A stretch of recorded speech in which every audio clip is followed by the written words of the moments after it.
जयपुर 21 जून। आयुष मंत्रालय, भारत सरकार एवं राष्ट्रीय आयुर्वेद संस्थान जयपुर के संयुक्त तत्वावधान में अंतर्राष्ट्रीय योग दिवस 2025 के अवसर पर जयपुर के ऐतिहासिक जंतर मंतर परिसर में योग संगम 2025 कार्यक्रम का सांस्कृतिक, वैज्ञानिक एवं वैश्विक दृष्टिकोण से समृद्ध आयोजन संपन्न हुआ। यह आयोजन भारत की प्राचीन योग परंपरा को वैश्विक मंच पर प्रस्तुत करने तथा आयुर्वेद और योग के समन्वित स्वरूप को व्यापक रूप से समाज के समक्ष लाने का एक सशक्त माध्यम बना। आयुष मंत्रालय, भारत सरकार द्वारा विशेष रूप से योग बंधन कार्यक्रम के अंतर्गत आमंत्रित दक्षिण अफ्रीका से आए हुए विदेशी पर्यवेक्षक के नायडू ने भाग लिया। कार्यक्रम में देश के विभिन्न राज्यों एवं अन्य देशों से आए विद्यार्थियों ने भी सामूहिक योगाभ्यास में भाग लेकर एक धरती एक स्वास्थ्य के सिद्धांत को मूर्त रूप दिया।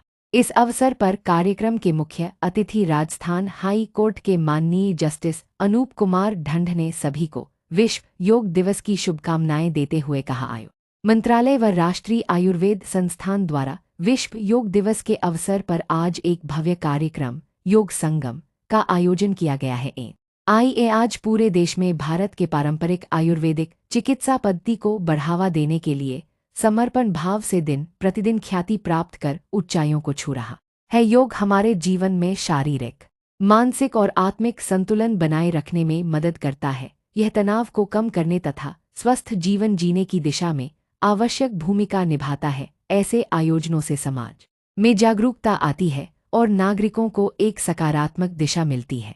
राष्ट्रीय आयुर्वेद संस्थान के कुलपति प्रोफेसर संजीव शर्मा ने कहा, योग और आयुर्वेद दोनों भारत की प्राचीन धरोहरें हैं जो शरीर, मन और आत्मा के संतुलन को सुनिश्चित करती हैं। योग संगम केवल एक आयोजन नहीं, बल्कि यह भारत के सांस्कृतिक आत्मबल को विश्व के समक्ष प्रस्तुत करने का प्रयास है। हमें गर्व है कि आज जंतर मंतर जैसे ऐतिहासिक स्थल पर हमने वैश्विक सहभागिता के साथ एकता, शांति और स्वास्थ्य का संदेश दिया है।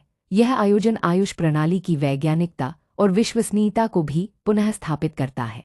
कार्यक्रम के विशिष्ट अतिथि उप महानिदेशक दूरदर्शन सतीश देपाल, राष्ट्रीय आयुर्वेद संस्थान को बधाई देता हूं कि उन्होंने योग और आयुर्वेद जैसे विषयों को आधुनिक युग की आवश्यकताओं के अनुसार प्रस्तुत किया। आज का आयोजन दर्शाता है कि जब परंपरा और तकनीक का संगम होता है तो उसका प्रभाव गहरा और स्थायी होता है।